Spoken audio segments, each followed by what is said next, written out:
Hello everybody, Jose Rodriguez here. Just a few days ago, I created a video where I was discussing the procedure that you have to follow if you choose to go the route of those viewport windows on your Pro 1000 cartridges. Basically, you will have a big old transparent window that will allow you to physically see the actual levels of ink inside your cartridge. We're not talking about the sensor here. We're talking about literally a window that you install. Now, you still have to disable your chip, and the normal process we were using was to drill your refill hole prematurely before you even think about doing that installation of that port. There are step-by-step instructions in their website. That is viewportpro, one word, .com. And there you will find the instructions again, step by step, how to proceed. Well, someone was asking me, do I drill that big hole while I still have ink in the cartridge? And I thought, that's a good question. Well, basically, the fill hole, you can drill it while you still have ink in your cartridge. The chips will be pulled out, but we're talking about a large diameter hole that then you have to kind of hone with a grinding type tool in order to make it nice and smooth so that the port, when you glue it on, will not eventually leak.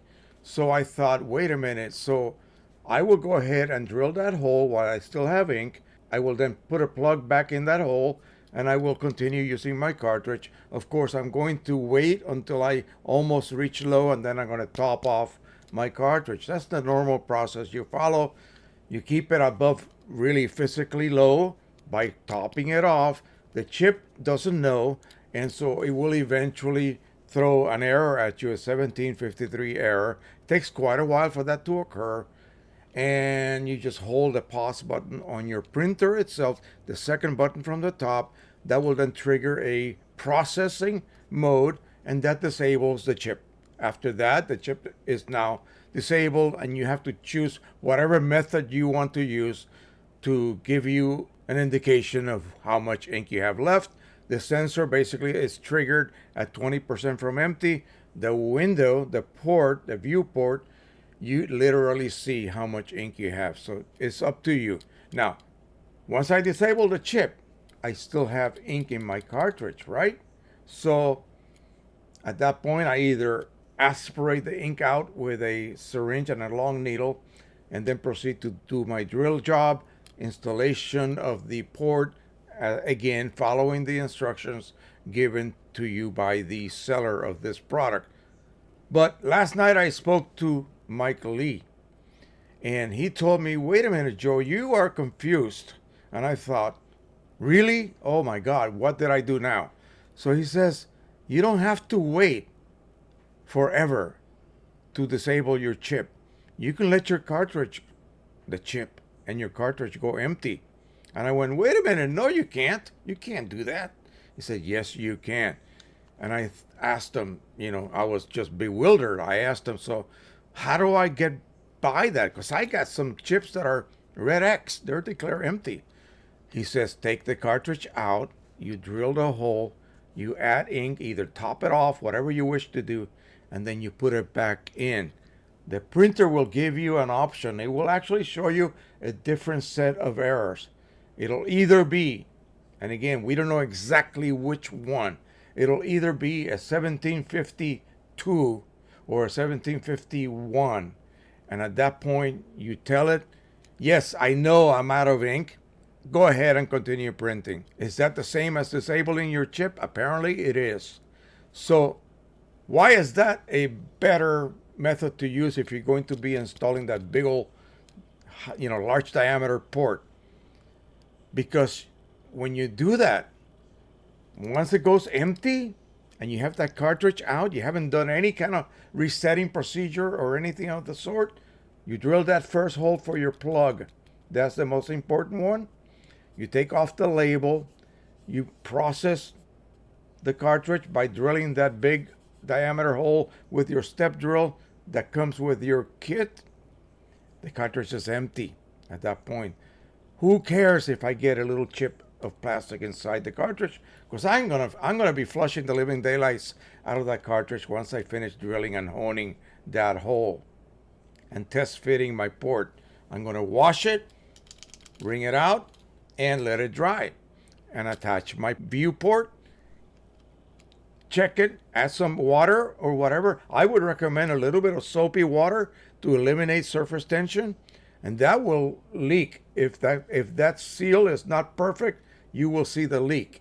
Okay, that tells you your job did not completely seal that port against this cartridge plastic body. You'll know, because you want to know that prior to what? Prior to you adding ink, because then you'll have a mess on your hands and you don't want to do that.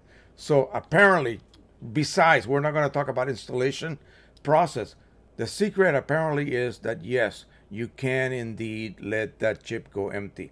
That I did not know. Then I come to think, wait a minute, that's what you have to do with the Pro 200 chip and the Pro 300 chip. There is no internal compartment like the Pro 1000 has to regulate your ink levels or how much ink has been used. So you just let it go empty. It is declared red X.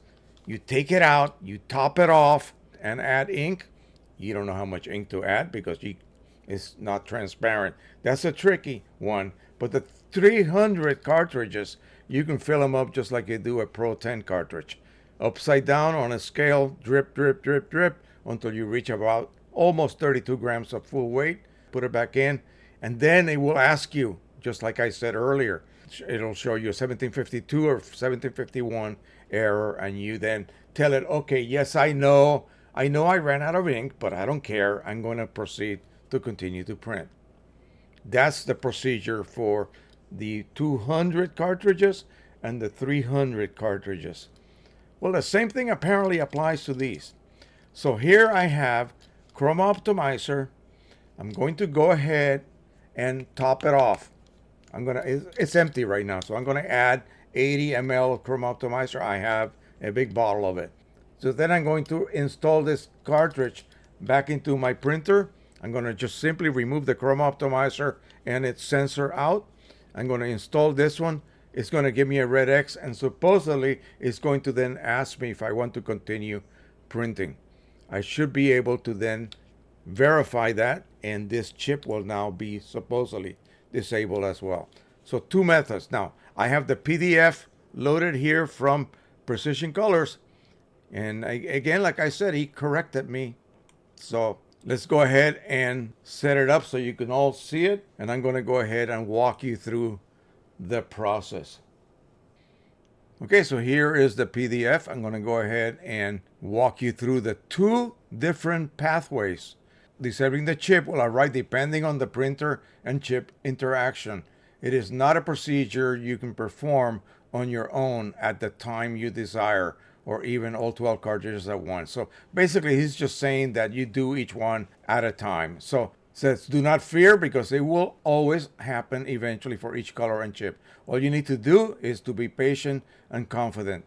So that is the second pathway we're talking about. So you basically are going to refill your cartridge before the printer detects an empty tank. I would suggest before it detects a low tank. Then eventually takes you directly to the disable process with a 1753 code. And at that point, you just hold that pause button, and it will then render that chip disabled, and you can then top off that cartridge, do it on a scale so you know exactly what the final weight is. When it is full, that will be 112 grams. The first path, say like me, for instance, I have this Chroma Optimizer cartridge. The chip I know is red X. So if you allow the tank or chip to be used until the printer presents a red empty warning, and this stops your printing, period, you will need to perform the following in the exact but logical sequence. Open the door, remove the door closure defeat. Remember that little device that we use to fool the door into thinking it is closed. You remove that, now the door thinks it's open. Remove the tank, refill the tank. It better be pre-drilled for refilling. Replace the tank, close the door, or reinstall the door closure defeat and then follow the instructions on the screen to proceed. The support code for this procedure will be either 1751 or 1752. It is possible to go through this twice before you reach the chip disable screen 1753. So apparently it is a series of steps, but I thought you could not possibly do this if your chip was to ever go empty.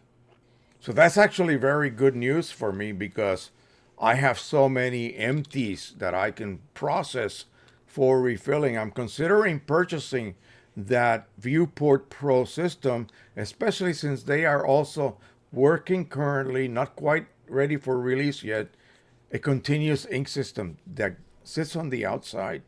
6 tanks on the left, 6 tanks on the right. Yeah. So I'm again relatively thrilled about examining this process and this possible fix for a type of system that you can then refill your cartridges from the outside without having to keep that door open. I discussed this with Mike Lee yesterday. He says, yeah, oh boy. He was very depressed about that. And of course, who wouldn't be? Especially after all of the work he put into the sensor system. So I will be testing that in the future. But again, I may go back to the sensor system simply because I like the way the lights just shine on me. My room is relatively dark. Unless I have my lamps on, I don't have an overhead light. It's kind of dark and I would have to literally always check those windows. But, right now, the sensor system, once I need to top off a cartridge, it just shows up as a bright white LED. I find the position, I pull that cartridge out, and I top it off, put it back in, and I am done. So again, the port system is just more convenient, lower cost overall. But it requires a bit of skill to install it properly. So there's a give and take there. All right, so that is it. That's the reason for this video. I needed to let you guys know that even though I thought it was not possible, and even the Viewport people think it's impossible to do.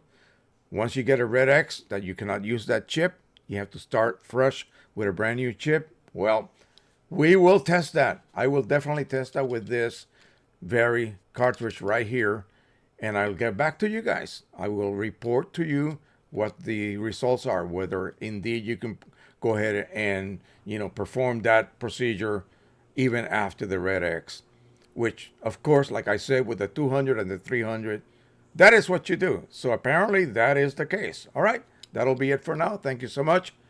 And don't forget to subscribe, share, and like. And when you subscribe, make sure that you activate that little bell so you get notified every time I upload a video. I never say that.